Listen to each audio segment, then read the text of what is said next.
Do you all hear the squeaks? Squeaky, Kiri, get it! Good girl! Get the ball! Yes, we're excited about streaming, aren't we? Good girl! Oh no, she lost it. I thought I was gonna have to, like, whip out the new bag of balls. Kiri is demonstrating her super happiness to you all today. She actually, what happened is, this is an old squeak toy, because she slowly kills her squeaky balls. But we thought we came in, and she thought she'd lost it. Like, I thought she'd lost it, that's why I got out the new bag of balls. And then she found it, so that was all that jubilation squeaking of, I found my toy. That was what you guys got. So you finally got to hear Kiri, like, do the squeaky ball thing. Astley, that's funny.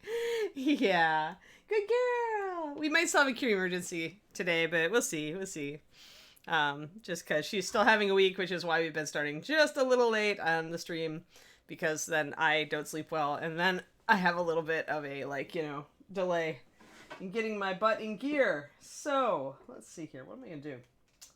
I'm going to do all sorts of things today. I might try that. Okay.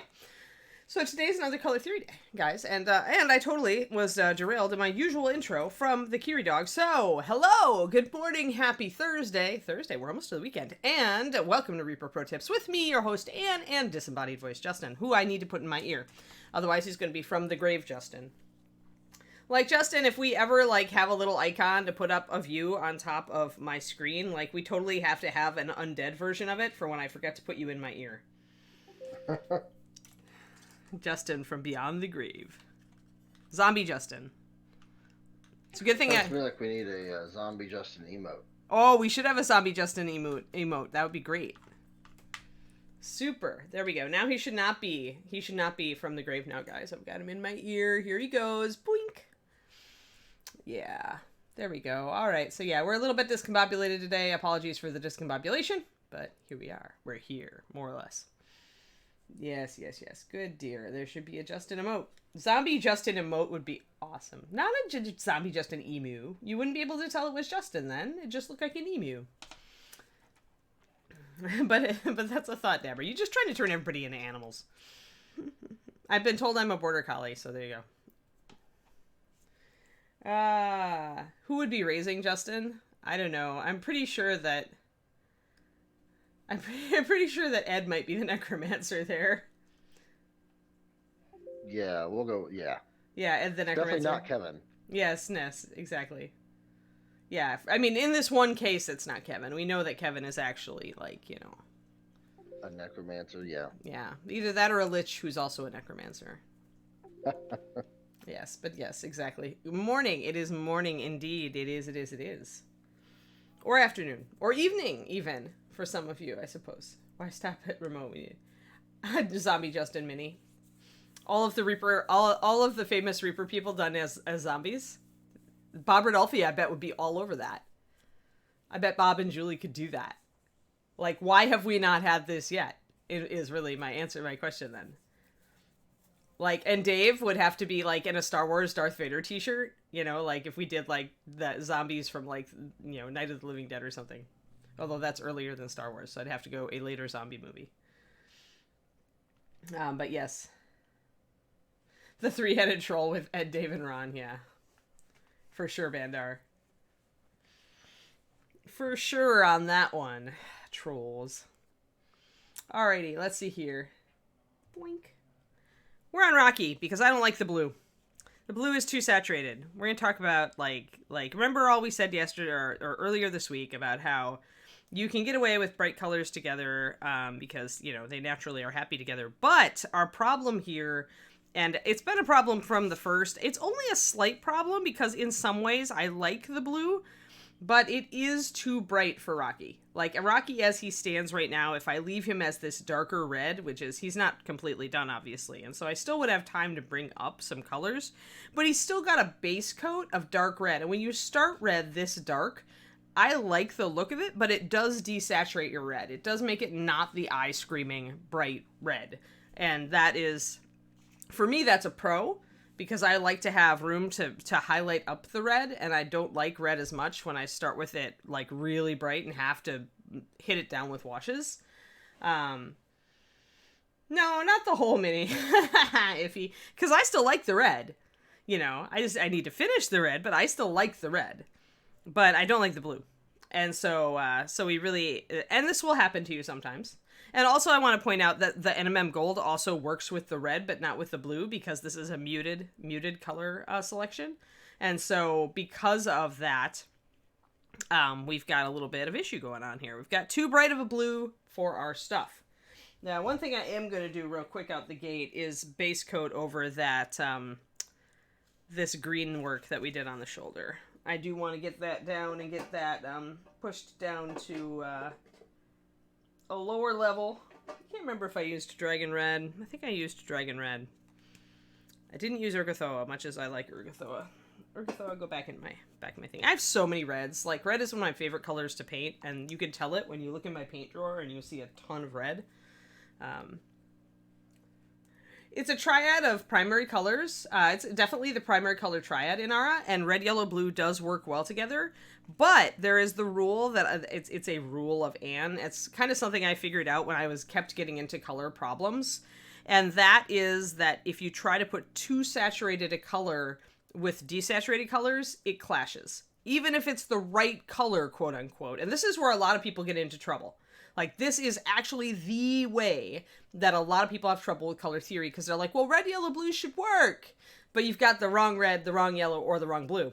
And so it doesn't. And most of the time, that's a saturation level issue. That's why I'm seriously considering doing a special offer on my Patreon where I sit down with, like, all of the Bones line or all of the everything line and just sit down and assign saturation values and light and darkness values to every MSP Bones color, for example.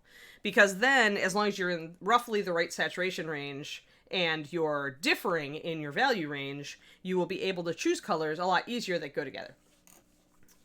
So, Fire Red is its own thing. It's kind of it's my equivalent for, like, Vallejo Carmine, which I always really loved, which was a little light and a little violet. There is really no substitute for Fire Red in Ara. It is its own thing. Yeah, it might have been Asmodeus. I know we used Asmodeus, but I'm looking at this base color, and I'm looking at Asmodeus. Maybe it is. I don't know. It looks a little darker, though. It looks a little darker than Asmodeus. I don't know. We'll pop some Dragon Red on it and see. I mean, first of all, maybe Val, start priming with a lighter primer. Because, well, white should cover no problem. Unless you're using black primer, then it's going to be harder. I went to all white or light gray primer precisely for that reason. It's much easier for me to paint the parts of the mini black that I want to be dark over a white primer than it is for me to paint parts of the mini white that I want to be light over a black primer. So that's why I switched to lighter primers back in the day. But yeah. So let's see here. Yeah, exactly, Iggy. And I'm really the only person who could do it, like, at all quickly, as far as that saturation and value chart. So, and it would be a great special offer for the Patreon because it would be useful to so many people. And then they might stick around. So, what we have here is, the reason that it does work a little bit, first of all, is that we have such a dark red, and then our blue is much lighter. Remember when we talked about that the other day? Like, you can get away with it if you really add a lot of white to your clashy color, your bright color. So it almost works, especially when I've got the highlights on it like this. But it is just a little bit too bright. I keep coming back to the fact that it's almost perfect, but it's not quite perfect. Hey, No Menzi. The Bones stuff. I do not prime. Everything else I prime. Everything else, resin, metal, everything has to have a primer. But with Bones and Bones Black, all I do is I throw it in a plastic mixing bowl with a squirt of dish soap and some really hot water. I sploosh it around, I drain it out and rinse it, and I leave it to dry in a towel overnight. I find that I do not need to prime it. The paint sticks just fine. Yeah, don't use anything with hand lotion in it for sure. Then you're just throwing grease at the mini. That would be bad. Honestly, I just use dish soap. Dawn, Palmolive method, whatever I've got. And it's always worked. Did I mix black and brown? Yes, I have. I made black and brown. Black and brown is one of the kings of colors to stir, in my opinion. It almost got named dark chocolate. I loved it that much. All right, well, let's base coat this shoulder while we talk. And then I'm going to grab a blue and try to get a blue that works. And we're going to start from the place we started before. We're going to start with tropical blue, which is what that is. But we're going to desaturate it just a little. Because I like it, but it needs to be just a little less bright.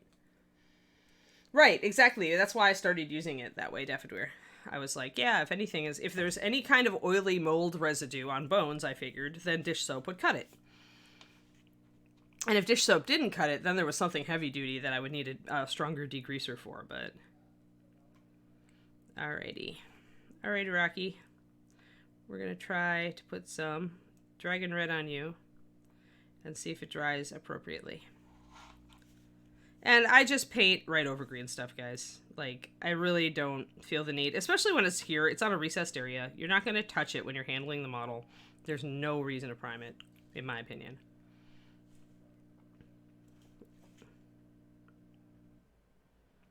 Just using a long brush with a good tip to get the paint down where I need it. Using the paint full strength here, no thinning. When you're trying to get a good solid layer over your green stuff, use it full strength. Kind of like when you're painting on bones if you haven't washed them. I find I can use very thin paint on my bones if I do wash them. There we go. All right, so that's blocked in, and that green is no longer annoying me. Fantastic. Hey, Sky Daddy. Yes, he's adorable, isn't he? Yeah, he is. So, but I've gotten into color problem with him because his blue is way too bright for his red. So today we are desaturating our blue a little bit so that I like it better. He's a pretty high saturation dragon. He's got pretty bright colors, but not as bright as that blue. That blue is very, very, very much clashing a little bit right now. So I'm gonna take it down a step. But yeah, he's one of our stream mascots. There we go. Gotta focus. Yeah, I have a couple other Rockies, and I'm trying to figure out how to paint them for you guys to make them interesting. We might have to do the Silver Sky Earth Chrome Rocky. I would hate myself so badly if we did that, but it's tempting. At the same time, the masochist in me wants to do it.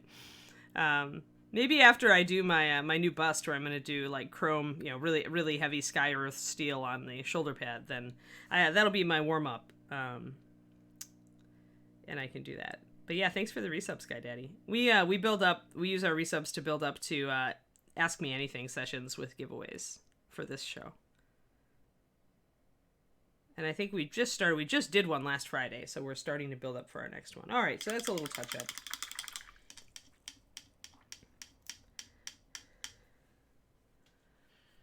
Sky, I got a question for you. Have you done the Overwatch characters? And I think you did D.Va the other day, right? I'm a huge Overwatch fan, so I wondered if you'd done Mercy ever. I don't know if she'd probably be pretty easy. I'm trying to remember her upper body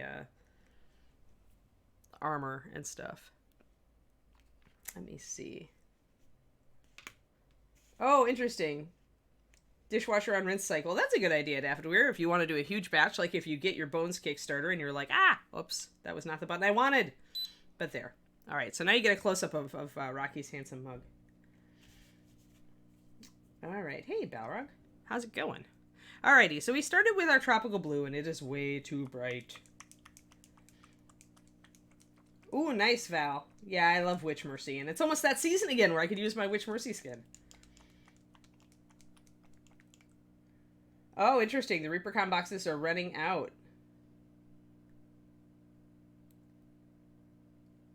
Oh, awesome. That's fantastic, Sky Daddy. I'm gonna have to tune in because I do love Overwatch. David, my SO and I play. That's the computer game that we play together a lot. We're playing now because it's got a special, the special skins for the Summer Games thing.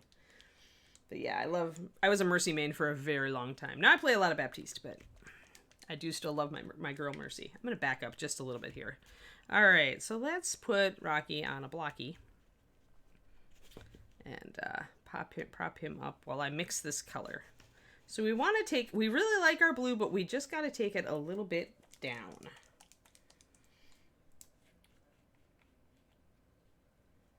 If you didn't have a really hot setting on your dishwasher, I think you should be good. I'm not sure. Oh, rinse cycle, right. Yeah, yeah. Yeah, I know, it was the shipping thing, right? Right? Yeah, the shipping, that is concerning as to whether your stuff's going to get there. Because now you're down to the 2 weeks mark. Anything you order now, you're probably rolling the dice. Fingers crossed for everybody, though. Alrighty, so I've got a couple of options to desaturate this blue. I could add a gray into it straight away. Or I could add another blue that's somewhat desaturated into it. There we go, Treasure Rocky. So I could add, for example, I could have just gone with Ashen Blue out the gate, but that seems a little bit too gray for our Rocky. And so the other one I could have used, was like Moonstone maybe. So I could use one of these to desaturate, to make this tropical blue just a little less bright. I'm kind of thinking, I don't know, I might just throw both of them in there and see what I get. I love to mix colors, so that's easy. 2 weeks from today, ReaperCon. Yes, it's coming. It's coming, guys. Now, maybe I'll just use 2 drops of Ashen. That's not too bad. So Ashen Blue does have a lot of blue pigment in it. It's the highlight of the Templar Blue Triad, and it is actually one of my favorite colors to use for chrome. Like if you're doing that sky earth effect where you want the sky to reflect in your non-metallic metal armor. Ashen Blue was a color I used for that for a very long time. So adding a little bit of this into this is only going to knock down our tropical blue just a little. The other thing that's going to do, though, is it's going to add some black to it, because Ashen Blue does have black. Whereas if we use something like Moonstone Blue, it's got a tiny bit of black to give it that gray cast, but it's got a lot less. So I'll have to figure out if I like this or not. And what I'm going to do is try it out on the wings, since we just block painted those.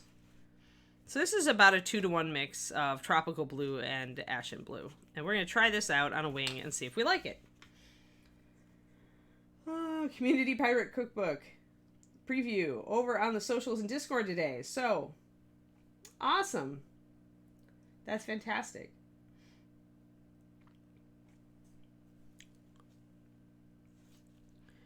Alrighty, I'm going to try to paint this over and see how different it is. And since this is a nice big broad surface, it's going to give me an idea. You can see how little it's changed it, actually. It's taken it down just a tad, but that's kind of what I wanted. So I'm going to paint the one wing, compare it to the other wing, and see if that's enough. I think I might need to highlight it also. Because the other thing that we could do to make these work better is we could highlight them, right? We could bring them up. And if I chose to bring it up with a muted color instead of a white, like if I used Moonstone to mix my highlights, I would be able to kind of desaturate this even a little bit more. And that might work. Because I do like the color in general. It just needs a little bit. It needs to be a little less bright. So let us take a little bit. I usually grab when I'm working with mixes, I just grab a brush full or two of my current mix and drop a new color into it. So I generally build up little, unless I'm going to be working with a color for a very long time, in which case I have to mix a much larger batch than I did of my blue. But I just dropped a little bit of the Moonstone into 2 brushfuls of that. So again, it's like a 2-to-1. So that's something it's easy to remember. And this is going to mute out the color again. And since I added Moonstone, which is a color with a lot of white in it, I do want to thin this paint a bit more to get it to go translucent so I can highlight with it. Unless I'm going to do wet blending, and then you want it straight up pretty much. Just catching up.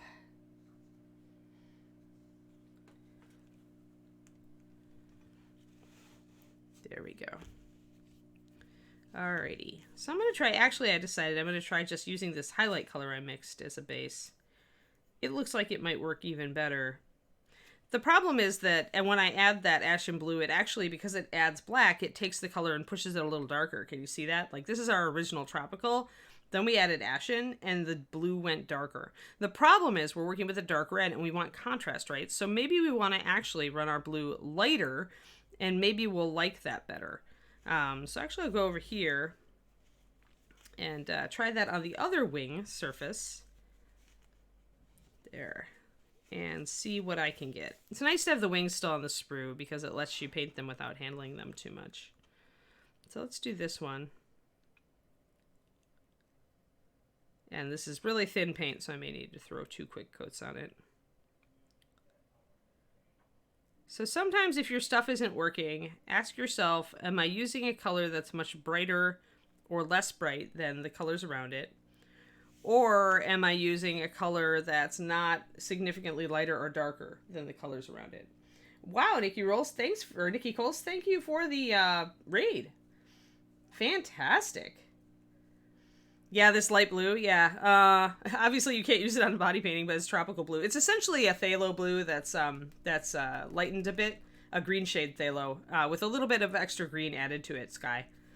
So you could probably mix it with your... I looked up your body paints. I was like, well, I'm not going to do this anytime soon, so I'm not going to buy these, much as I want to play with them. But yeah, if you went with like a greenish phthalo blue and added some white and then just a little extra green, you'd be able to get this one. Hey, it's going good. We're color correcting. We're working on Rocky here, and I went light blue with his underside, and his wings were just base coated. But I decided that this is too bright of a color for the rest of the color scheme. So I was talking a little bit of color theory today about why. Because usually red, yellow, and blue it works great together, and this does work. But it's not fantastic, and really, because this color is so bright, the eyes go right to it. Like, you kind of skip over the Rocky and stare at his chest first, and that's just what you don't want. So that's a sign that, essentially, I've gone a little bit too saturated, or bright, with my blue. So we are doing course correction. Oh, awesome. Yeah, the Klinsky sables are fantastic for little tiny details, right? Obviously, as I'm painting tiny details. But yeah, that's fantastic. Awesome. But yeah, so we're doing Rocky and I'm doing him red, but I went because I started so very dark with his base. His red is actually not a super bright red. Like it's getting, more intense as I highlight it up. This is the base coat on the arm, and then you can see kind of the intermediate stage up here on the head, and then the stage up here where I'm really bringing up like orange highlights. So that is what we are doing. And then I was essentially just mixing a little bit of some blue-gray or gray blues into my original blue. The original blue I used, the bright blue, was the 9419 Tropical. And I was trying to figure out how I could still use a color like this, but have it be more harmonious with the model. So one of the things we have to do is mute it, and the other one is probably that we have to lighten it. So I was just building up. I'm trying like different mixes into the tropical blue to try to get it to a point where I kind of like it a little better. So I'm using the wings here, which were only base coated. So my first step was to mix a little bit of ashen blue into the tropical, but that darkened it. And darkening it actually creates less contrast because even though it's muted it a little, it's taken it back toward this dark that the red is. So I'm essentially now I'm moving, as far as light and dark goes, I'm moving the blue more toward dark. And it's not going to work as well against this red, especially not once I bring this red up highlighted. So I really need to bring this blue quite a bit lighter. At this point, I'm thinking about just hitting it with pure white and going for it. Oh, I missed it. Every mini painter's struggle. Oh, you want them all. Yes, it is. Oh, yeah. It's fabulous because the colors, right? The colors. You must have all the colors. I mix a lot. I mean, obviously, Sky, since I made the Reaper paint line, I created it. So I mixed every color from scratch. I created all the formulas. Now my protege, Sadie, has taken over since I moved out here to California to be with my guy. But yeah, for the first 500 plus colors, I made them all from scratch. So I kind of know how to mix them from scratch. But it does not stop me from wanting more pretty colors. When every once in a while, a color pops up where I'm just like, ooh. So yeah, I feel it. All the colors.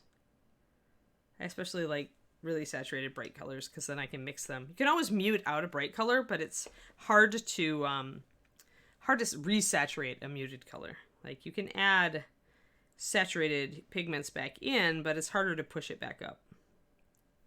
All right, adding some white now to both of my mixes to see if I can do this. Ah, thank you. Thank you.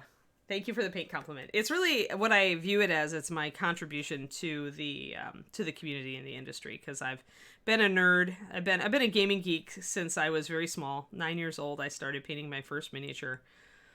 Badly, very badly, and playing Dungeons and Dragons. So yeah, I've been a geek for a very long time, and specifically an artsy geek. And so for me, this is the best tribute ever to the hobby that I've loved for so long, to be able to give people a paint line that a lot of people really love. So it's awesome. Uh-oh, my dog is smelly, and this could mean that I almost have a Kiri emergency, guys. So I might have to take a quick break. If you're new, I have an elderly dog, and sometimes she just has to go. So I have to rush her out. We take a 5-minute break. So if Kiri emergency pops up, I will have to run out. She's kind of got this sad look on her face right now, so we may get that tail sign, as we call it, shortly. Kind of like movie sign in MST3K, except it's tail sign. It's like, I have to go out, Mama. I have to go out now. My poor old dog. All right, so we're lightening up the blue, and I like that a little bit better. It's still pretty vibrant. I'm going to go a little closer. But you see how, compared to, here's the original, or that was the original. So we're when you add white, it still stays pretty bright, but you can knock down the level of that a little bit. I'm still just thinking it's just a little bit too bright. I'm just looking. I'm really thinking I need to gray it out more. We might have to go with another bit of ashen blue. I might have to mix this from straight up instead of trying to tune my mixes. There comes a point when you're kind of trying to shove your mixes one way or another. There comes a point where you're just like, you know what? I just need to start from scratch. So maybe I went at this wrong. Maybe I should do a base of ashen or a base of moonstone and then add just like 1 drop of tropical blue to that. Because tropical has so much blue pigment, it's just kind of taking over. So I'm going to actually start... I'm going to start with ashen blue, because I can always bring it up lighter by adding pure white. Yes? Justin? Or was that Justin? Sorry, I hit my hotkey on accident. Oh, okay. I thought you were gonna speak up. Yeah, more gray. Yes, Kiri is a sweetie. She just has an unpredictable tail. So I'm waiting to see. Oh, she's looking at me sadly, probably because I forgot to put the AC on. Hold on. There we go, Kiri. Now I will freeze because I'm right under the vent, but she will be happier. One hopes. There we go. I like having a room-by-room AC unit. That's my favorite feature of this apartment that I moved into with David. Yes, more gray. I agree, Sky Daddy. It's just way too blue. Way too blue. Let us try that and see. And I might just go straight to ashen. But I really like this tropical. I want a little bit of tropical. So what we've got right now, this mixture right here, is 4 drops of ashen blue with just 1 drop of tropical blue to make it a little more saturated. Because Rocky is going to come up pretty saturated there on the leg, right? And the gold is pretty saturated. Although I'm thinking I'm going to darken it down just a little bit.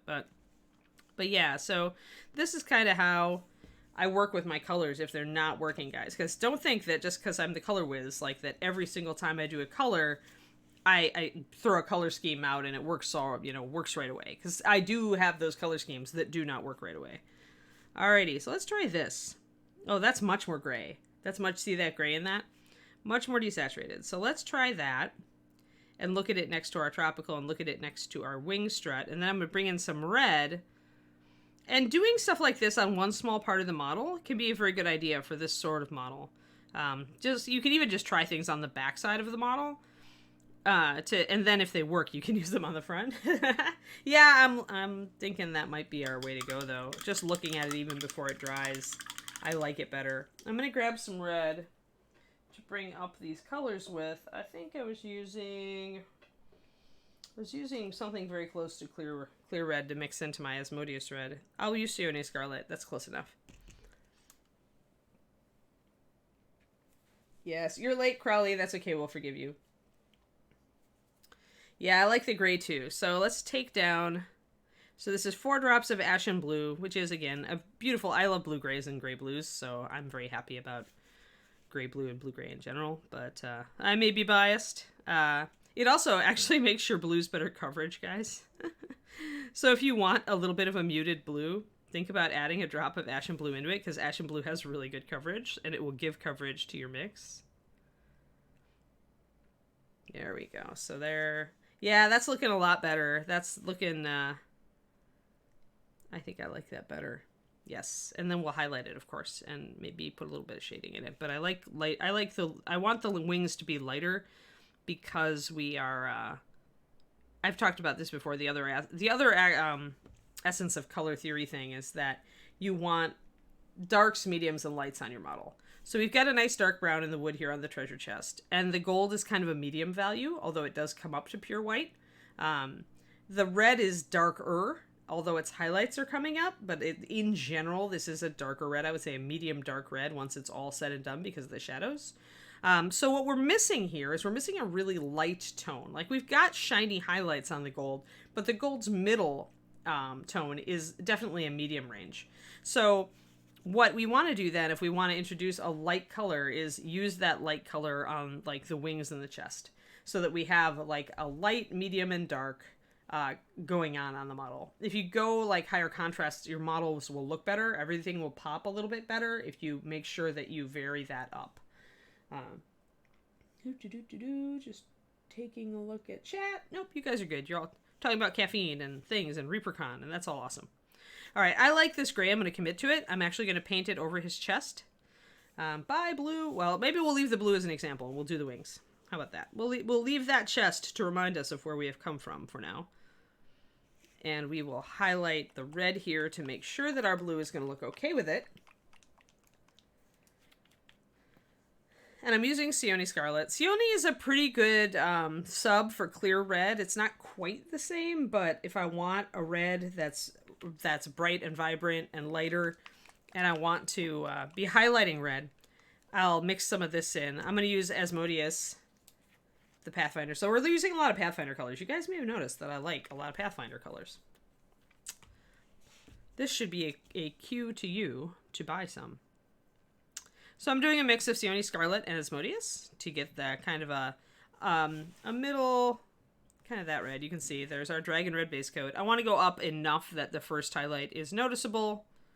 With reds, I often don't thin as much for my first set of highlights because reds are often very transparent anyway. I will drop a little bit of water in there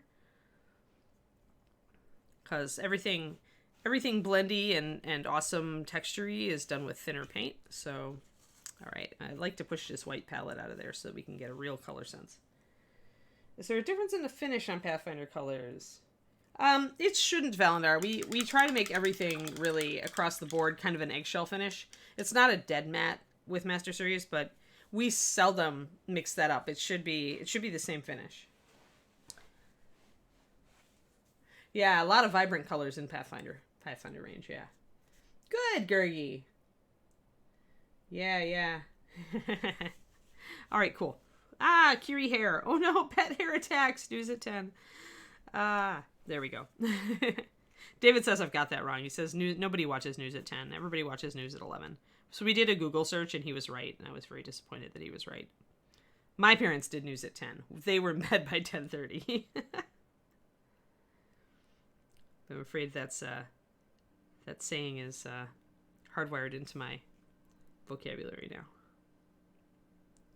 All right, so I'm putting just a thin layer on top of my dark red here, my dragon red, I think. I think it is dragon red. Let's see. Yeah, the dragon red matched my base coat, so it was dragon. I checked earlier. And I'm just going to bring this up a little bit. I'm leaving the dragon in the cracks. I'm mostly putting this mixture of Asmodeus and Sione up on the raised areas for right now. This is a very basic highlighting, and I'm not paying attention to really light sourcing or anything. But Rocky is also extremely cartoony, so I can get away with doing a base, highlight the raised areas technique on him, and he's fine. At least for the first coat. Like, David would punch me for saying this. Well, no, he wouldn't, because he's not that kind of guy. But, he would glare at me profusely for saying this. But I find that sometimes I can put off worrying about lighting until after the first layer of highlights. That's not the way he paints at all. But for a model like this that is so very cartoony, I'm doing, if you look at me, I mean, you can see that I kind of paid more attention to highlights with my first coat back here. And it's two different styles of highlighting, right? So back here, although we've had a little bit of rub off, which I can now touch up. Now that he's on a block, I won't be touching that area anymore. Rocky on a block. I mean, back here you can see where I've done the blended highlight of volumes, right? Where I'm using the different areas to suggest the different highlights. These wings, though, I suspect, are going to be mostly vertical. And so I'm gambling on a supposition that I can get away with just base highlighting technique and not trying to highlight so much toward the upper levels right away. There we go. Well, let's see. Can't really tell, but I think his wings are going to be more or less that way. In which case, yeah, I'm just fine doing this type of highlight. What's going to happen then is that as I bring in oranges and probably go straight up to Sayone, I'm going to highlight more on the top of the wing, but I can at least get away with the fact that I left a bit of a shadow on the underside of each strut. The other thing you can do is do what I just did. Check position before you start painting the separate bit. Make sure that you've got the orientation of your highlights facing toward whatever light source you'd have. So you can double check yourself back at the beginning, and then you won't run into problems later. I am notorious for not checking that and then painting it wrong and having to repaint it, so don't be me, folks. Do what I say, not what I do. In this particular case. There's so many times I've gotten myself into trouble. Mostly on gaming models, though, so it didn't really matter. But yeah, with separate parts like this, it's easy to forget the orientation, especially if it's unexpected. Like the giant's sword, the fire giant sword, he's got it back and kind of over his shoulder, so it's kind of a different orientation. You'd expect him to be holding it like this, and it stays holding it like this, so you have to really check your positioning before you do highlights and stuff on that thing. Oh no! Yeah, if your cat lands in your paint water, that probably is a deterrent from your cat jumping on the desk in the future.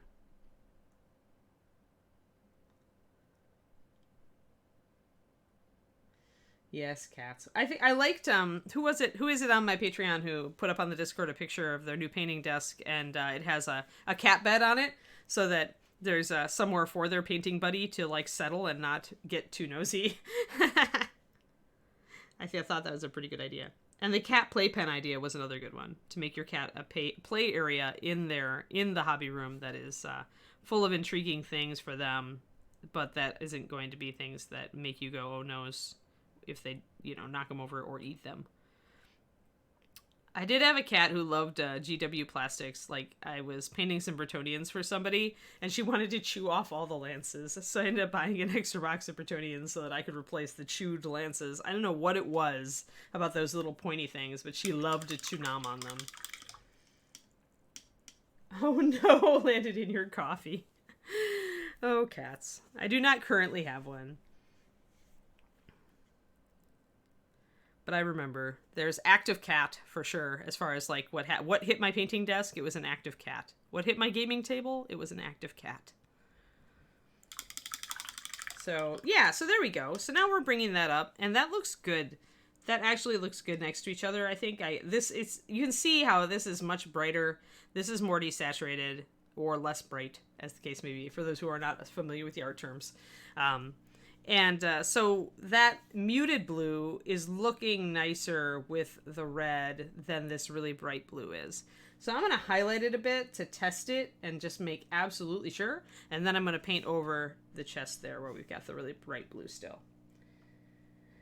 Oh no, I haven't seen the meme about when the cat steps on the North Korean attack panthers. I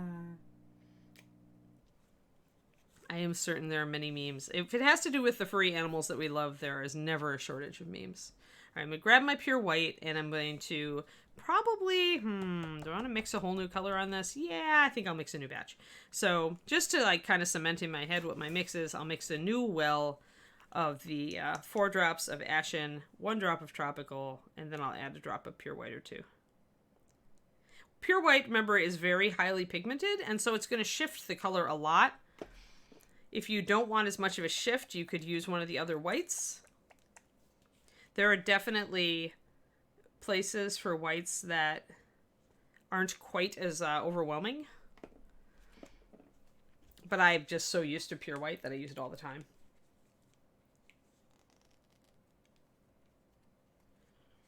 All right, and then 1 drop of pure white. And this pure white is almost out of paint. Oh, noes.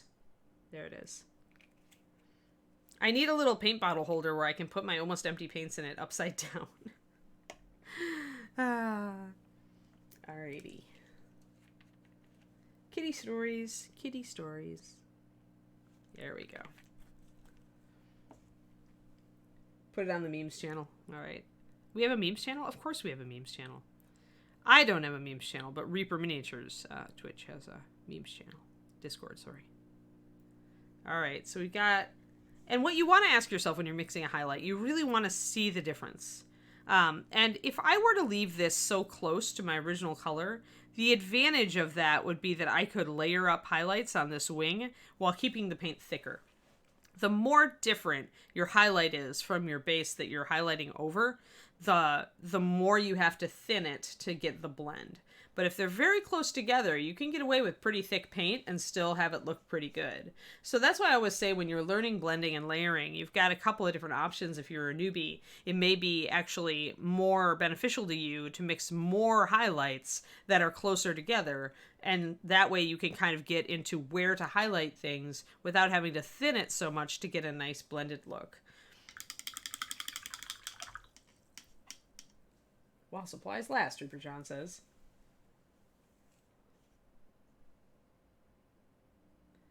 Once they're gone, they're gone. Get your hobby boxes now, everybody. And that makes sense because we, you know, after ReaperCon, we don't want a whole bunch of stuff lying around.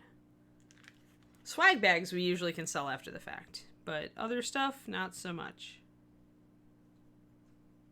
All right, I did add a little bit of water to this, and I'm going to try to highlight with it and see. If it's not quite enough, if it's not showing up enough, then I'm going to add another drop of white.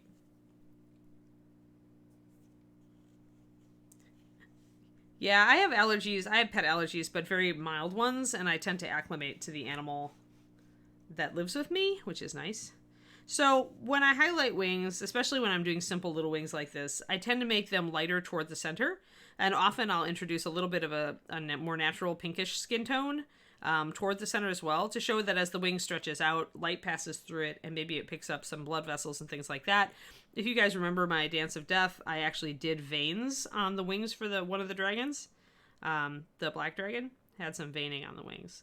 So you could go and look for that if you wanted to know how to do that, or maybe I'll do it on stream at some future point. Just because a lot of you are new and probably missed that at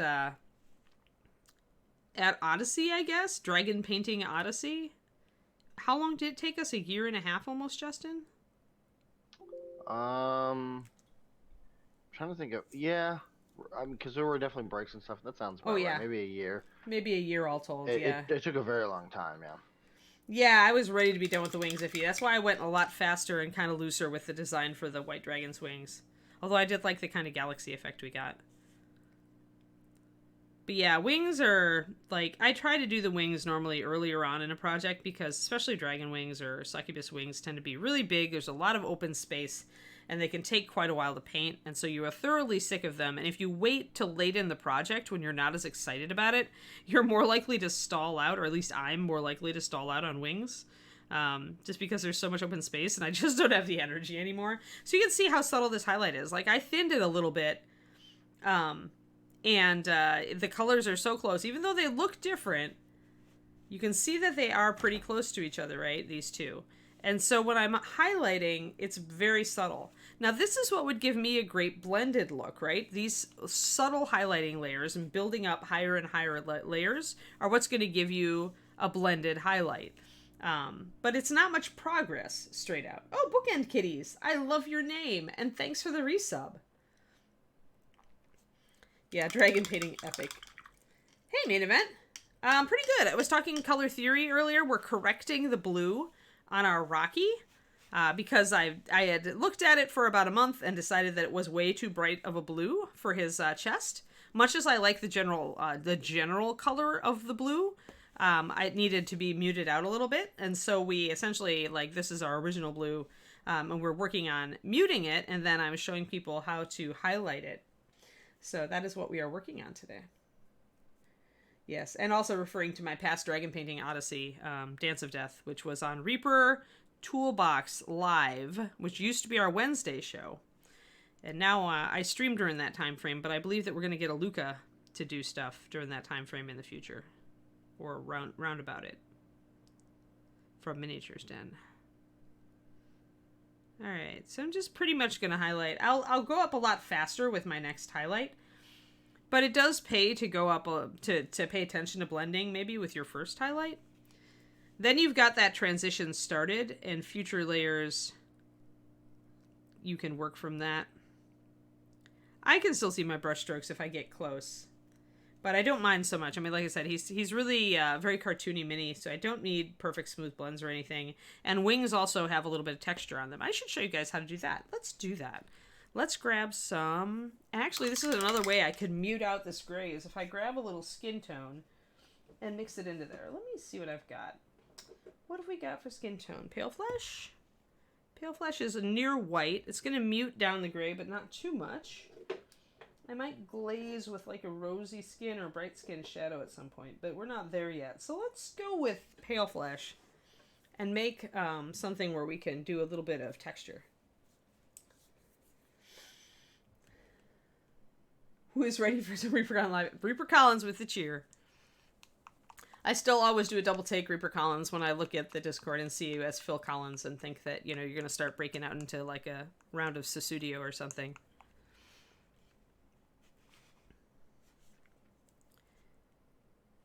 Who knew that 80s pop icon Phil Collins was in our Discord?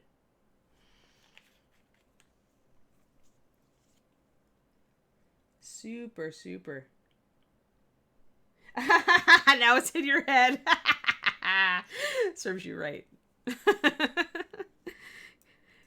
Actually, you got the oblique reference to Phil Collins got me to download a Phil Collins song the other day, Collins. So this is just paybacks, okay?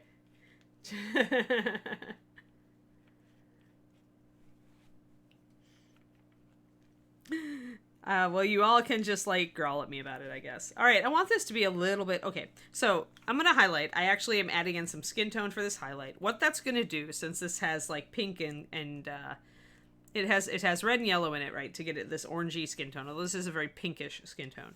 But adding this to the blue is going to shift it, right? Because that's just a little bit of other pigments other than white, but it will mute it out a little bit more. And the more of this I add, the lighter this goes, the more strong our texture on this wing is going to be. So...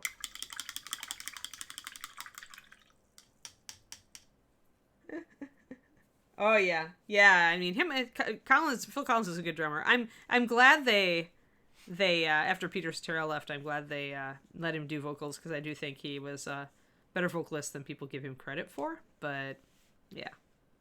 All right. So let's see. A little bit of skin texture is probably going to be stippling. We're going to see now, since the Pale Flesh has a lot of white in it. The other thing to remember is that even though it's pretty thin, it's going to leave a pretty strong texture. So if I want to do kind of a skin texture, I'll probably start with kind of a pebbly shape. And this is kind of like drawing little pebbles and leaving space in between them. If you want kind of a skin texture. Dots and dashes. And I'm not trying to do it like really like strong. I just want it to be... Let's see if I can get it to work. Or if this is too close. The other option is that maybe this color is too close to the last highlight, so it's not going to show up very much. There we go.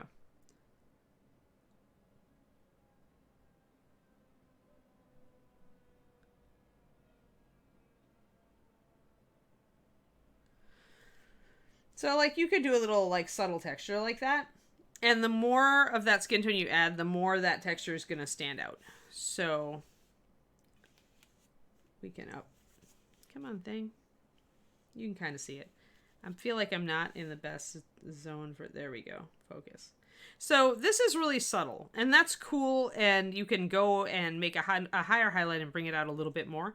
It does take a little more time. to make it look great, just because you usually want to highlight it a little bit more. So it depends on how overt you want to be with your textures.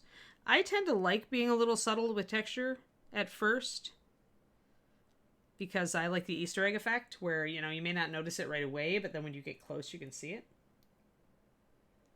Yeah, I use it on Storm Giants, Frost Giants. I mix a lot of regular skin tones into my blues for those things, and just like that. It does work very well. Got to start with a bit of a muted color to make it work really good, but really well, sorry. Improper English. I'm gonna grammar Nazi myself here. So a little bit more. And you don't have to be real precise when you're doing these little texture spots. Obviously, nobody's going to get close and tell you went over the lines too much or whatever. But you do want the dots and swatches far enough apart that you can convey the texture.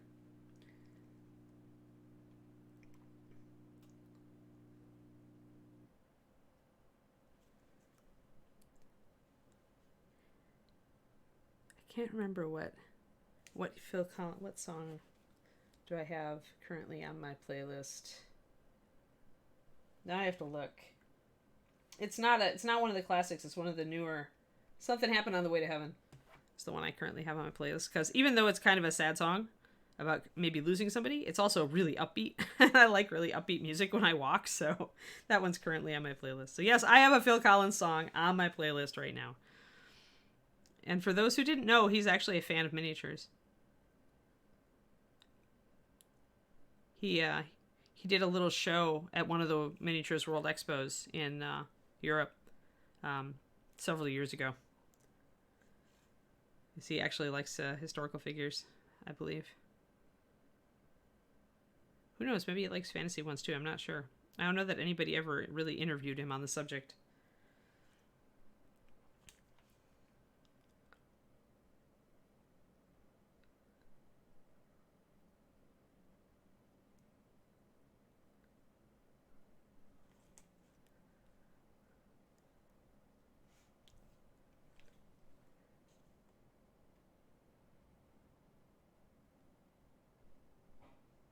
Nobody's going to tell you it doesn't look like a real dragon. Good point, Inara. Yes, everybody. Well, now it's fashionable, right? Real TV. Everybody's embracing their inner geeks. Well, usually you're more into metal. Yeah.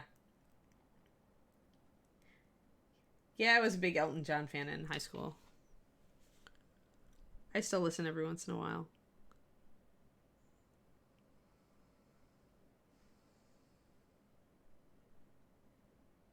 I guess that's why they call it The Blues is still one of my favorite songs. I can always listen to that one. So just pretty much leaving my shadows for the most part and picking up highlights up there, because in shadows, the texture isn't going to be as apparent. It's going to be most apparent where the light is falling kind of slantwise on the wing. So I probably won't do a lot. I'll do just a little row of texture up top. But this is the kind of thing where this little bit of subtle texture lets you do a little bit more on the wing. So that's not quite so blah, right? You're not just highlighting the folds of the membranes. And this is, a texture you'd be very likely to see on a wing. And I can just do some dabs up top here. You can go pretty fast with it if you aren't being real precise. But, it's kind of a skin-like texture. And so it is... and it's not too long to do it. It also can help you, again, any of this precise work, though it seems like a pain in the butt to you when you look at it, is also something that's useful to you guys, because this sort of work helps you build brush control. It's doing the fine work that helps you build brush control. So if you want to be able to do this little stuff, practice this little stuff. Your fine motor coordination will increase as you train your muscle memory. There. And so then what I can do with this then is I can further put a highlight on it. Although actually, if I zoom out, let's see how it looks zoomed out, because you guys are really close. So you can see how subtle it is, but it's still carrying. Yeah, you can still see it. You can tell that there's a little extra work put in on that, right? And so it's more visually interesting for sure than this flat part next to it. So I might bring up these a little bit more. And if I bring up texture like this, now I'll start paying attention to where the light is falling. So I'll tilt my wing so the light is actually coming down, and I'll see the areas where the light actually touches more, and I'll highlight more toward those areas.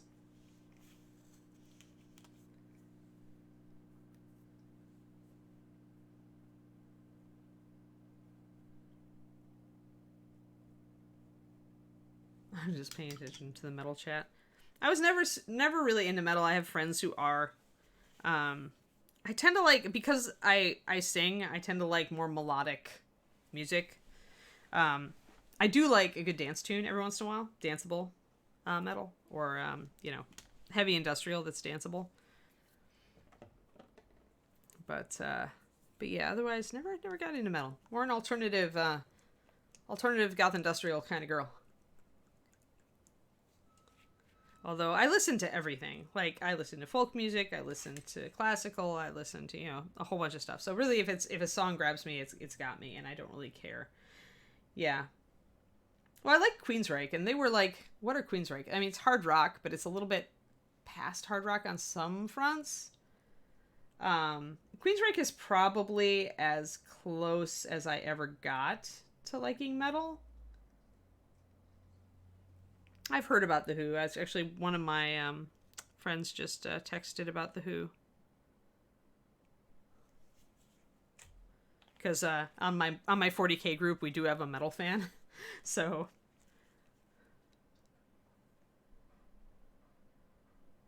I'm going to mix another drop of the skin tone, the Pale Flesh, the 9446 Bones. This is a good color for highlighting other skin tones in general.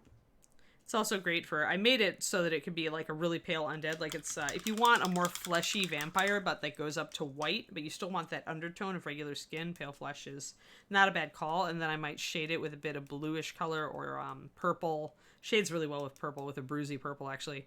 Or even a little bit of gray for our vampires, if you want alternative vampire skin.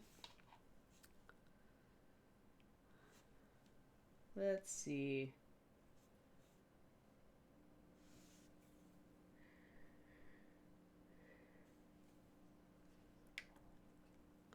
But yeah, I don't listen to metal a lot nowadays because the mood of metal doesn't match my mood as much. I want terribly poppy, upbeat stuff these days because I'm listening to a lot of like motivational tapes, and I'm, you know, working on my Patreon, and I do like a good, you know, kick butt musical tune from time to time though along those lines. But a lot of metal seems to be a bit angsty, and that's like totally not my mood right now, so. Upbeat metal seems kind of like a contradiction in terms. Yeah, Rammstein. Yeah, that's for sure, Glittery Canine. There you go. The classic. I had friends in college who were very into Rammstein, so I did listen to a bit of that. So bringing out just a little bit of extra texture here.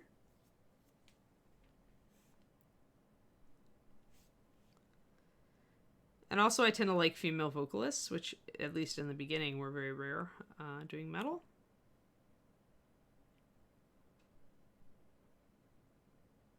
Not so much rare now. I'm sure there are several.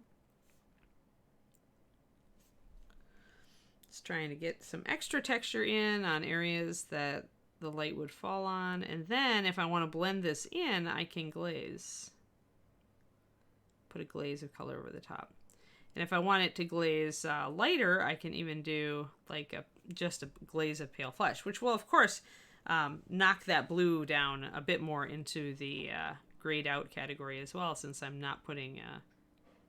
since I'm using almost a complementary color to glaze over the top, since this is kind of a pale orange. It's a pale pinkish orange. So if I decide I want to go really lighter with this, I'm going to hold it up behind Rocky. Oh yeah, I like that a lot better. So that's really pretty, actually. I kind of like that effect right there.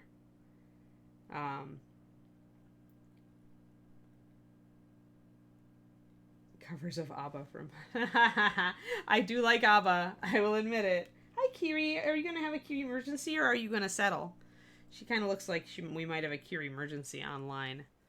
Do you want me to take you? Do you want me to take you out, pretty girl, or are you gonna settle? Hi, face. What's up, dog face? You like getting scritches? Are you good, or do you need to go? She's thinking about it. She's thinking about whether she's gonna settle or not. I just hate it when she gets a Kiri emergency right at the end of the show and I have to end early.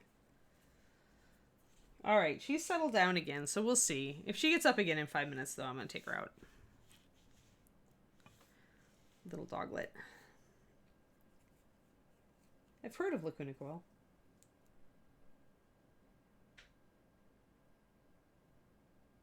Cool, cool. Epic music, yeah. Yeah. Too old for the pit. Don't want to break anything. Yeah. I still, when we are past the pandemic, I'm still going to look for a local goth industrial club and maybe go down, dress up, put on the fishnets and the the corset and all the rest of it. Get out my Doc Martens. Why not?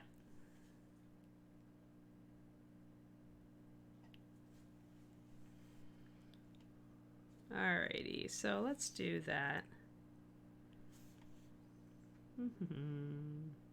Oh, that's right. I was doing a little bit of a highlight first. There we are. What I am missing here is liner. I do want to line a little bit around these wing struts and make them stand out. I mean, they stand out okay right now, but in person, the dark line isn't as strong as it's looking on camera. Ah! I need to put in a paint order. I am running through walnut brown so fast. Can't just walk out in the warehouse and grab a bottle anymore. I'm not in Texas. I sound like Dorothy. We're not in Kansas anymore.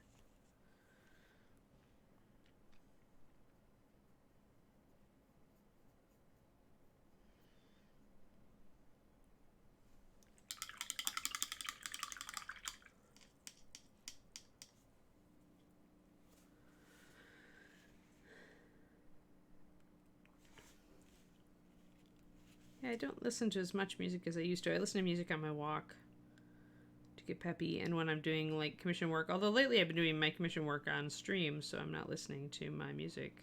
I am talking to people instead.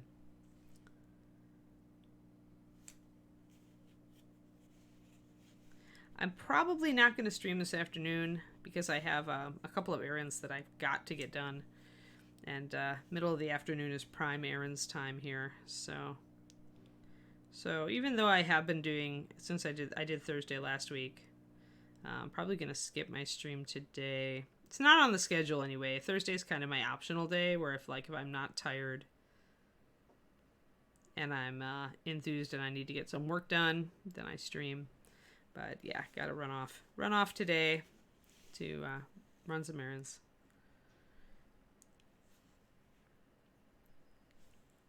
There we go. That's a stronger line. So you can see how that I just added a really thin line of walnut and it helps crisp up those edges. Bye, Otter Mama. Mostly, JT, if I was painting this like for myself, if I was trying to finish it, I would be doing all these steps on the same thing at the same time. But right now, since I'm on stream, what I'm trying to show people is how we're changing things, right? So we went from a very, very bright blue that kind of clashed a little bit with our reds to a still pretty vibrant, but a little bit more desaturated blue that's working very well. When I'm working on stream, if I want to show all the steps in a given thing, I have to work sectionally. Oh, we have tail sign. Kiri, emergency, guys. Justin, I need. All right, I'm here.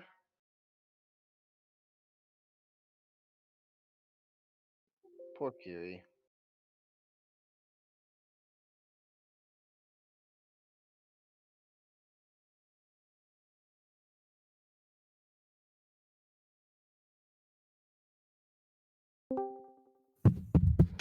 Hey, Justin.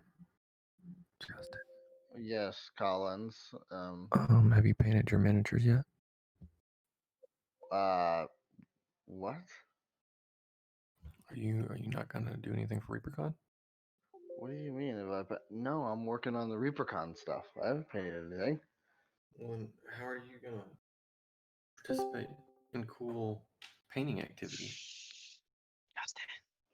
Oh boy. Okay. Justin. Yes, John.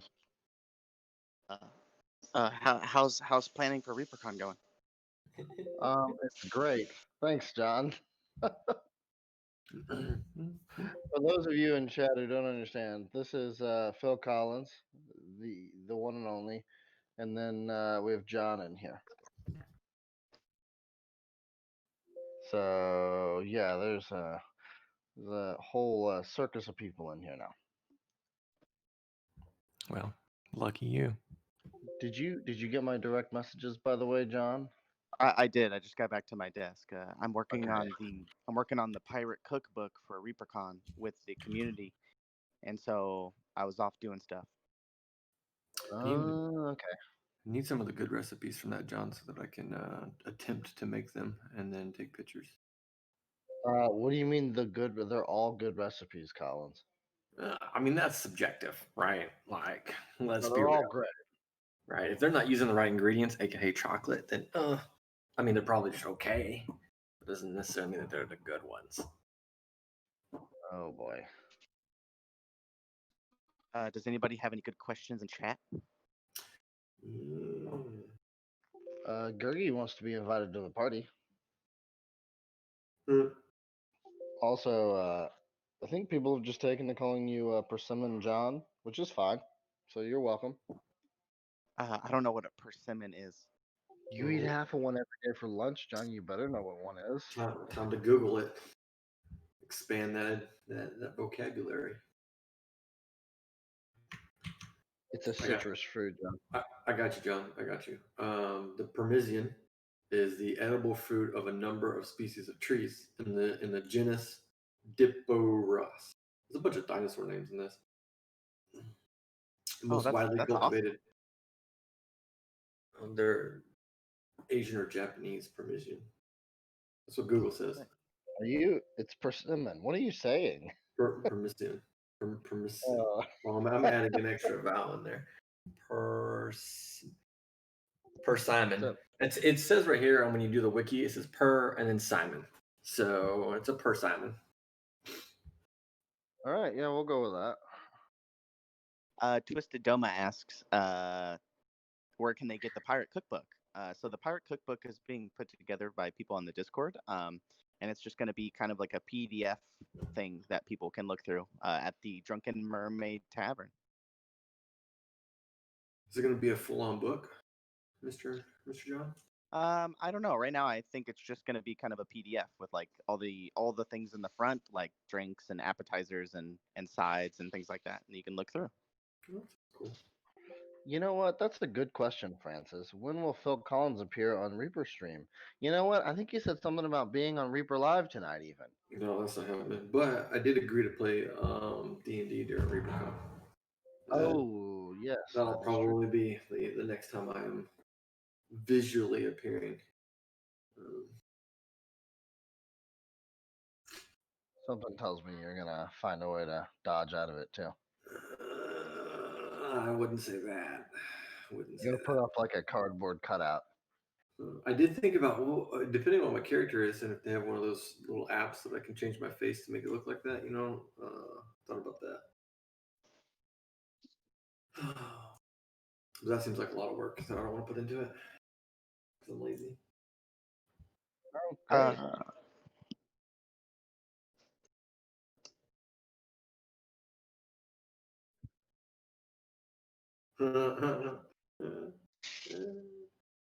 I like the idea. Groggy 1970, the order from the Drunken Mermaid, DoorDash, or Grubhub. Oh yeah, no, it's gonna come by boat. The pirates are gonna have to deliver it. So hopefully you're not inland. It's gonna be a long. Yeah, it's actually a thing called Dock Dash. Oh gosh. Oh boy. Hey, speaking of boats and pirates and such, John, I know that we had talked about providing some icons for people to use in their social media accounts so that they could, tag themselves as different factions associated with ReaperCon. Do we have any confirmation or denial that we are gonna move forward with that idea? I am working on it today. I'm doing some research, and then I will get with Ron on the art assets and see what we can do. Looking forward to seeing how many of we can't be the river windows this time around. River It's all windows about were the best. the scions. It's all about the scions of Mayor Salute.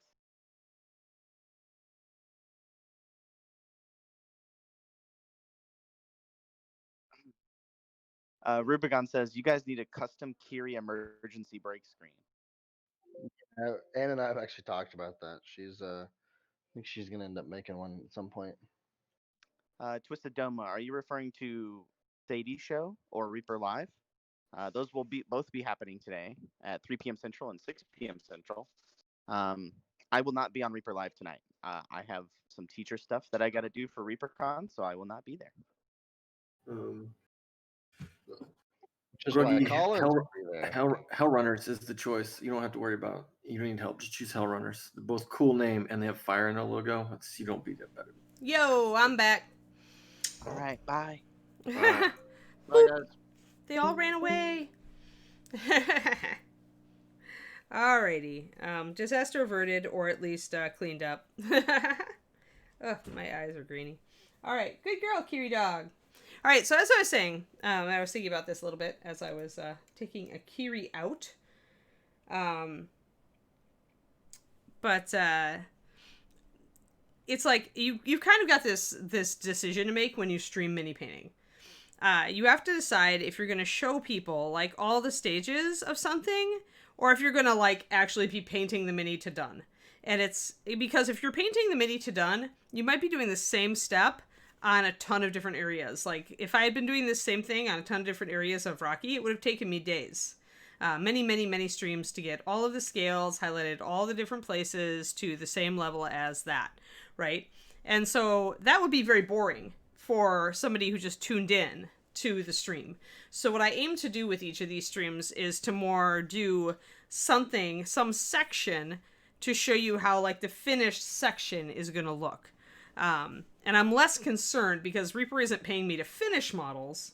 Like, I'm not getting paid when I finish one of these guys. They're really just for the stream. So it's, for me, it's better if I can show you guys kind of like, and this is how you would do each section of the wing. And that way you can see at the end what the finished section looks like. Instead of saying, okay, we're going to highlight the wings today, and maybe we only get to one of the lesser steps on each panel, right?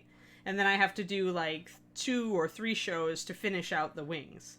I mean, I'm switching back and forth between models too, but I'd much rather have like more useful information than just doing the same step on the whole model for an entire stream. So.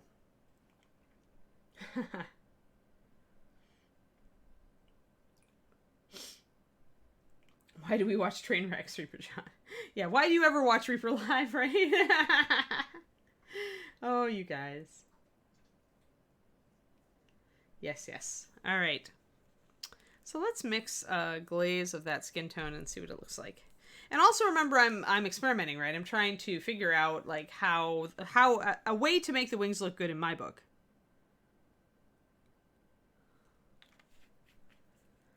So I'm going to do 2 drops of this skin tone. I'm going to do 4 drops, actually 6 drops of water. Because this is a very lightweight, a very light skin tone, you need to thin it way down to get it to glaze well.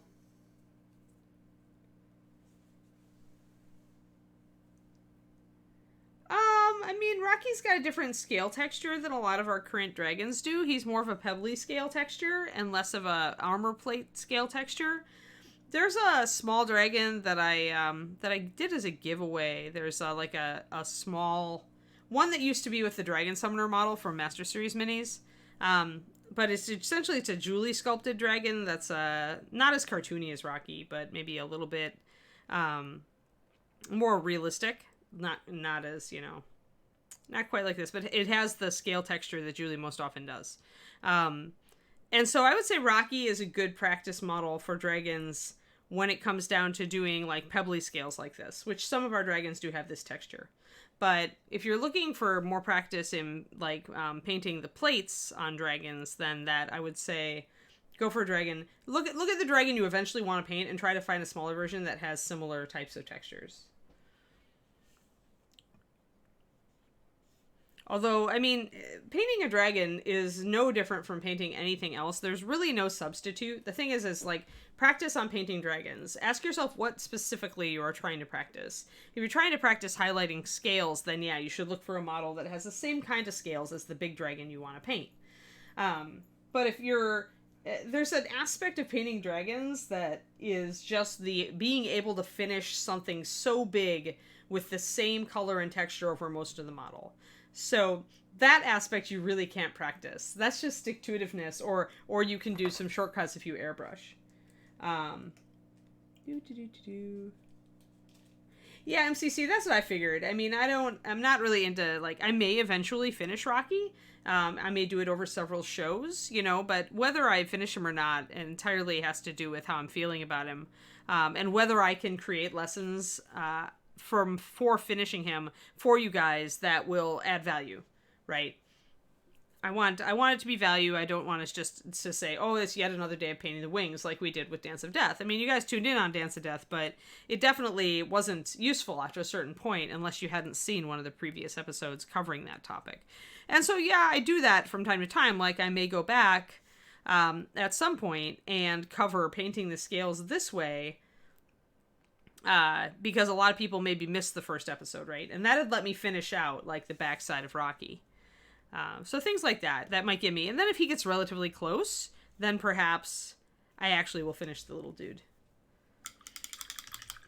Although it's more likely that I also have Flying Rocky and Pouncing Rocky. And I really love Pouncing Rocky, so I'm more likely to actually do a version of that and finish it. It's a little more simple. It doesn't have the big involved base. So... yeah, I don't know if Treasure Rocky will get done or not. It really depends. So I'm going to grab a bunch of this glaze in my brush. It's still pretty thick, so I'm going to see. I want to grab a lot of it if I think it's at all. And then I want to paint it over this whole surface. Really loose and thick. Pooly, puddly. Then I'm going to rinse out my brush, squeeze out my brush. Tilt the wings so that a lot of the paint tends to run down, and kind of use the tip of my brush to slurp away any excess. You want to limit, when you're doing a light glaze, you want to limit the amount of time you spend slurping paint away on the interior of the wing, because it's so easy to make brush strokes if you're wicking anywhere but from the edge. So that glaze really lightened things up. And it took my texture down a bit, but we've got to let it dry, because it is still drying. You can still see some of the texture. And it's definitely going to take it lighter. As you can see, the glaze has severely lightened it up. So glazing with light colors is much more difficult than glazing with darks. Dark colors tend to already be transparent or translucent, and so it's very easy to make them into like a nice color slide that you can just kind of put a real thin layer over, and it's nice and smooth. But when you're dealing with a lighter pigment where the particles are much larger, it can be more difficult to lay an even layer over that, because the minute you start messing around with your brush, the higher chance you have of leaving brush strokes or peeling up paint. Yeah, I did CH Wolfgang. I actually, when I puttied the gap, there was a green stuff gap earlier in the show. When I did this putty work here, I did it on stream. So, and actually I was thinking the other day, about Snake, and about how I really, I like Snake, and I would like to finish her out, but I want to put her on a bigger base and kind of do some landscaping. So we may do some green work like that, maybe even tomorrow if I can find a base that fits her. Because I'd like to put her on a slightly larger base and do maybe a little bit of like cavern floor landscaping with green stuff, and it would like let us, I don't think I want to do jungle mathophile. I want to do like stone. I was thinking about even doing a shallow pool or something. like she's in a temple in the middle of somewhere. She's really just I didn't really do her jungle. I just did her, you know, in dusk, you know, somewhere out kind of dim, twilight. So yeah, I was thinking that I would actually do some green stuffing around her to give her more of an environment. I don't want to do jungle basing because inevitably you have to use products that aren't Reaper for the foliage, or you need to spend a lot of time cutting out leaves out of paper and painting them. Jungle foliage is, in my head, some of the hardest to do because you need specific types of plants to convey it, and usually you can't get those. It's, you know, there's a couple companies that make plants like that, and it's just, I had a hard time finding anything. I had a jungle base I wanted to do years ago, and I found it had such the hard time. So yeah, I'm not going to get into that, but I was thinking I would just put her on a bigger base and suggest some water or wetness. Yeah, maybe we'll throw a plant or two if I can find them.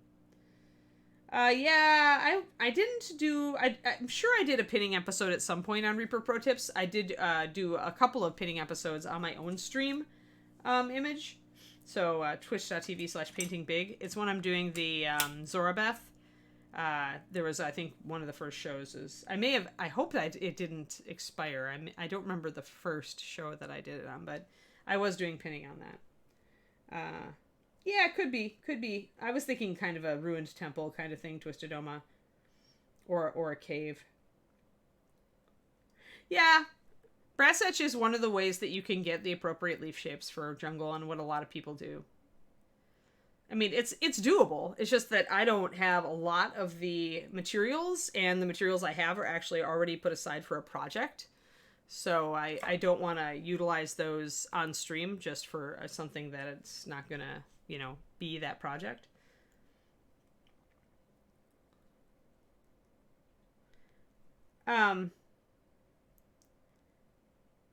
Yeah, I'd have to, I mean, to do something like that, to do jungle, Mathophile, I'd probably do that on my own stream with a project where I was committed to it. Like, there's a model that David painted that I was wanting to finish out because I really love his paint job on it, but then he lost interest in it. And that's Toad. And Toad begs for a jungle base. So that's why I actually have the plants and stuff from various companies. I should show you guys Toad. Hold on, let me fetch Toad. He's over in the case. He's really cool, so I'm going to get him. Where are you, Toad? There you are.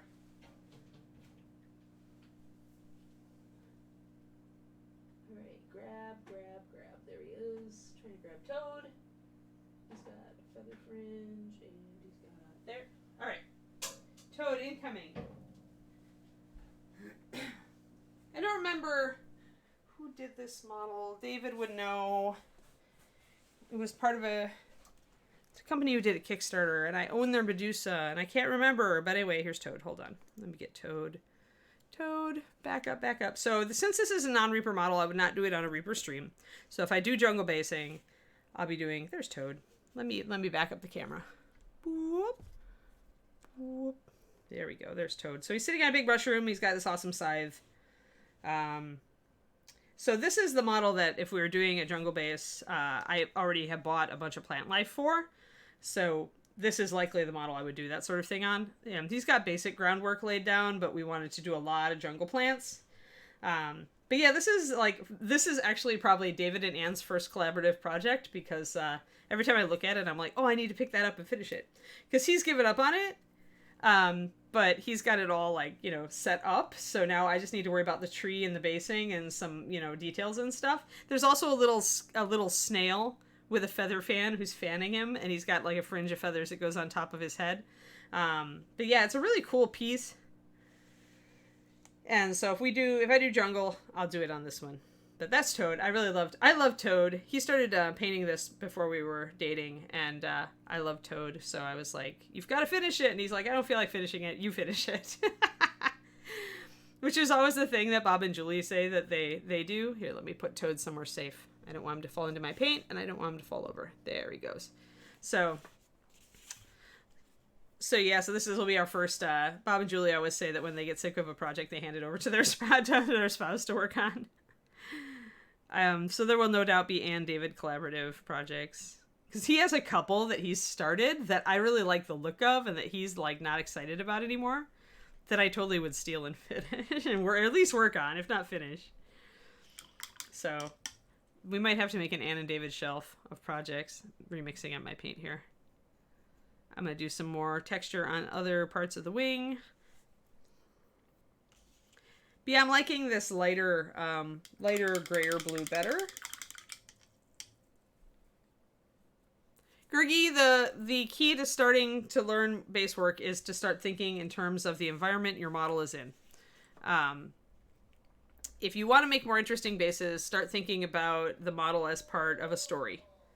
And that will give you an idea of where it should be. And from there, it's just, well, how would I create this effect, right? And I mean, more interesting bases can be as simple as what we're doing on the Dragonkin here, where we just sculpted some extra rocks on the base. Hard to see because I haven't blocked them in yet. But you can see we used the base the rock he's actually standing on as a starter and added extra rocks, so we can add some vegetation and stuff later. So more interesting bases can be as simple as that. I just showed them Toad. David just wandered in. We were talking about jungle bases. Toad's base is terrible. Toad's base is currently terrible, but I'm going to do jungle on it. So I was using him as an example. For one thing, it let me show everybody Toad, because you know how I love Toad. And for another thing, it would be the base that I would do jungle. If I ever did a how to do a jungle base demo on stream, that would be the model. Should do that. Yes, I should, because we want Toad done. The Ann and David shelf show. I was just saying we're going to need an Ann and David shelf, because right now we've got a David neglected model shelf and an Ann neglected model shelf, but when we start working on each other's stuff, we're going to have to make a combo shelf. A shelf of some love, but not all the love. Yeah, like that, just like that. So yes, all right here. Have you done any work on Toad yet? No, I actually got him out and brought him over here. I think that if I'm going to work on Toad, I should keep him on my desk so that I can stare at him. Because it certainly is working with that sort of dawn bust that I want to work on it because I see it every day. So I'll have to psych myself. Not that I don't have a ton of projects I need to be working on right now, Toad, but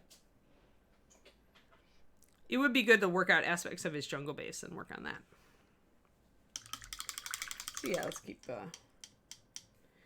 He's definitely got jungle plants, Twisted Oma. I have a bunch of... They're buried right now, but I have a bunch of products that are like paper cut leaves that are various broadleaf, like jungly type plants. So I see ferns on my walk every day here in the park, and I keep thinking about ferns and how difficult they are to paint. So first we highlight... Pardon me while I just block in another panel on this wing. But yeah, so I keep thinking about, you know... I think I've got some ferns from Greg Zuniga. I'll have to check. But ferns are hard to do. Like, you really need to get kind of paper cutout or brass etch. And brass etch can look a little bit too cumbersome for ferns, because they're usually so fine, and brass etch is definitely thicker, but a lot more durable. So it's like, do you go realistic and go paper and fragile, or do you go brass etch and go much more durable and heavier, but, you know, really solid and maybe doesn't look quite as good? That is the great quandary.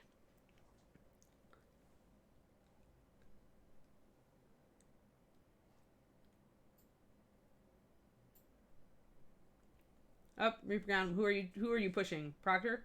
Michael Proctor? Because I know he wanted to do basing, or he has done basing in the past. And Michael's basing classes are really good for making more interesting bases. So I would highly recommend. Oh, Zuniga. Good. Awesome. That's even better. Yeah, Greg has been doing a lot of like parchment stuff with his paper cutter. He did the butterflies that people have seen around. I have a sheet of those. He did some ivy that I really like that I have a sheet of. So parchment is, you know, again, it's paper, it's fragile, but it's a little more durable than just plain up paper that might, you know, be prone to shredding or tearing more easily. And parchment has that additional, you know, it's translucent, so you can do some special effects with it, depending on what you're doing. Yeah, so, well, he's doing a class on those, so that's good. That'll give people a chance to get interested in it and try it out. That's great. But yeah, Michael Proctor is the other one who does a lot of, you know, how to make a more interesting bases. Michael does a lot of big bases with a lot of texture and natural found objects. I almost want Mr. Schubert to do a sculpting simple basing class. He's done rocks and snow and, you know, a bunch of little, like, he's done candles, and that would be a good basing type of class. Sculpting small items for basing. Just doing more little texture here on the winglets. Just a little bit of texture to match the other one.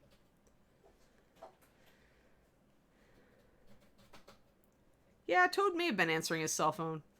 I don't know. I don't see a cell phone in his paw, but maybe it's just small because he's big.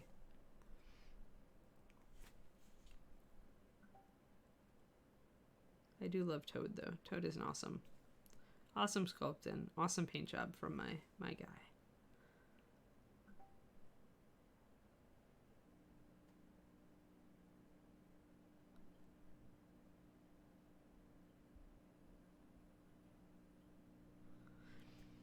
I'll probably be doing, when I get back to streaming, although, yeah, my own personal stream's probably not going to go today. I have to run out and do some stuff, but when I do my next stream, it is probably going to be some sculpting for basing, because I have some Dark Sword models to commission, to do on commission, and they need some additional sculpting work on their bases. But first, I have to decide what setting they're in, and that's why I say that's the first step to making more interesting bases, is to decide what story your characters are a part of. There we go. We got some... it's hard to see. There it goes.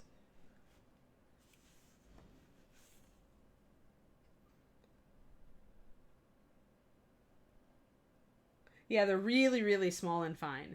Right. But the parchment is, I think, a little more resilient, though, than regular paper is. So that's at least nice. But it is very fine. And it does... The nice thing about the parchment is it does make to-scale leaves, you know, because leaves are so thin that when you do them chunky, like with brass etch, it doesn't necessarily look right unless you're working on a very large model.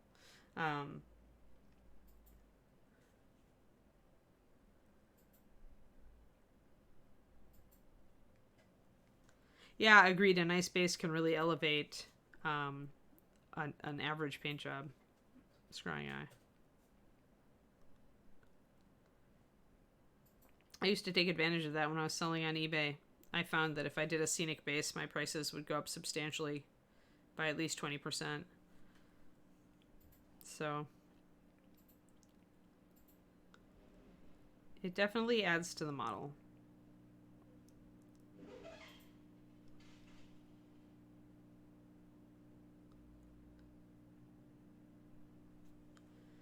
There we go. We've got more texture.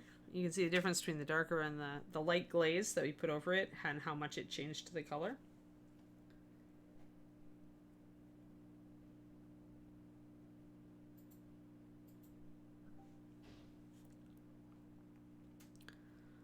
I would think that Zuniga's stuff would be pretty accessible, Gurgi. Even if you think that you're not as advanced of a painter. I think working with that type of stuff is a universal skill, not as... I don't think you need that many like painting techniques to make that stuff look really good. I mean, yeah, if you're doing the butterflies, then you need some fine coordination.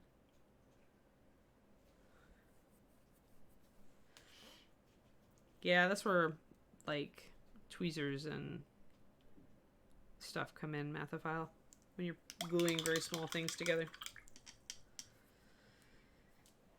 And GW isn't even the worst. Kingdom Death is probably the worst. GW is like easy mode compared to some of the other.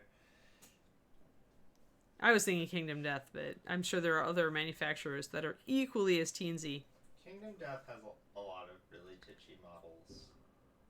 I think that probably the most titchy models I've worked Infinity has some pretty chinchy stuff. Oh yeah, Infinity does, you're right. But they're so beautiful. Tweezers and water, yeah. Taking off some of my excess stuff. If I see anywhere that I'm not as thrilled with the look of the glaze, then I'll hit it there. So we've got our wings coming up.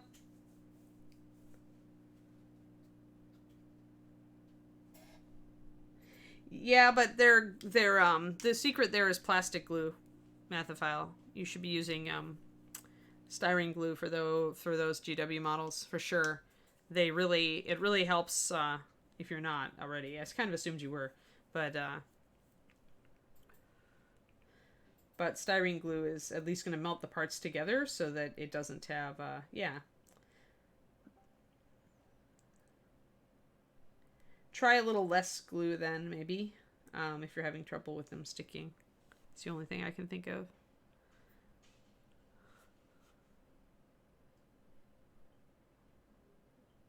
Usually with the super glue type stuff, less is more.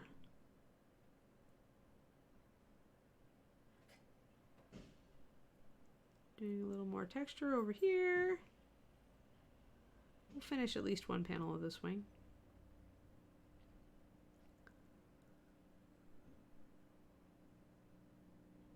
Boop. There we go.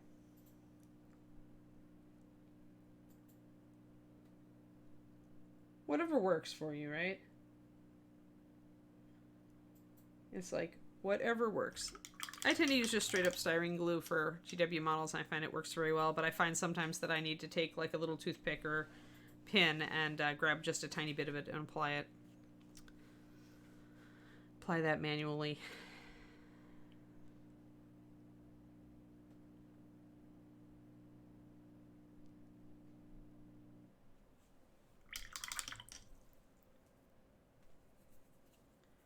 Dabber, honestly, I only pin.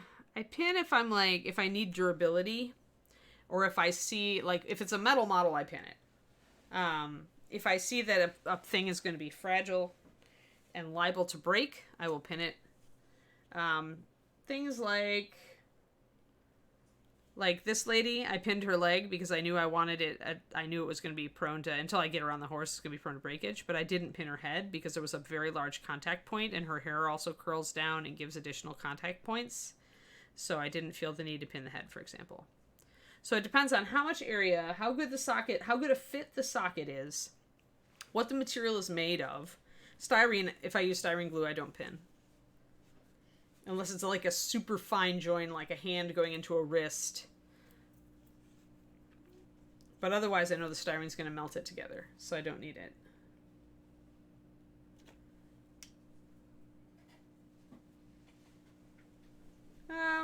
I have 3 different glues. I mean, I've got the styrene glue, I've got Zap-A-Gap for like tighter stuff like pinning, and then I've got the gel, the Ultra Gel Loctite for if I have more, if there's more room in a socket, but it still doesn't need like a super, like it's not styrene. But pinning is giving extra stability to a join. So like these wings with Rocky, depending on how much of a socket you've actually gotten, how well this wing fits in with this little join thing here. If it sockets in really tight and nice, then I just use glue. But if it was a little bit loose, I might cut off part of this and actually pin it instead. Especially with bones material, because it's just so easy to drill into the plastic. So at that point, pinning is kind of a no-brainer. It takes just a little extra time, but you're going to be a lot more solid. There we go. So I am liking these wings a lot better than I was liking that bright blue. So I think this is probably my new color. It's going to work just fine with the red. It's a light color like we wanted to give us more variance in our light, dark, medium tones on our Rocky. And the wings are going to be up like framing his head, so that's going to be nice because that can give that'll draw more attention to his head to have the light colors up there behind it. So that's a nice thing too.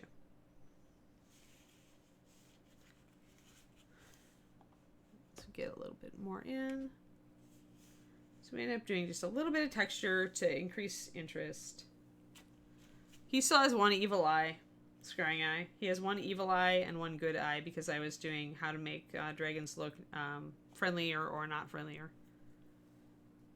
So you can really change a lot with the way you paint the expression on whether you're trying to tell somebody if it's a good dragon or an evil dragon. But yeah, this is friendly dragon. Happy dragon. Smirky dragon. But yeah, okay. I guess we made up for the Curie emergency and starting 5 minutes late, so I think we're pretty good. Who's out there to raid, Justin? Let's see here. Oh, I forgot. Justin's not in my ear. Repeat that, Justin. I'm looking now. Oh, okay. Yeah, I don't think Rocky's evil. Although you could make an evil Rocky. Like, I think Rocky as the evil genius would actually be pretty darn cute, personally. Oh, Michael Mordor is streaming again. He has only been streaming now for a couple of times, so let's Yeah, let's hit him. Let's hit him. Hit that Michael Mordor. Spread the Reaper love. Encourage him to stream more by being a giant chunk of stream raiders. Ooh, wow, we got a lot of people. Awesome. This is going to be a good raid. All right, yeah, I'll see you guys tomorrow morning when we'll do I don't know, maybe we'll do the green stuff on Snake Lady if I can get a good base for her. Have fun, spread the love, and we'll talk to you later. Bye, guys. Thank you guys very much.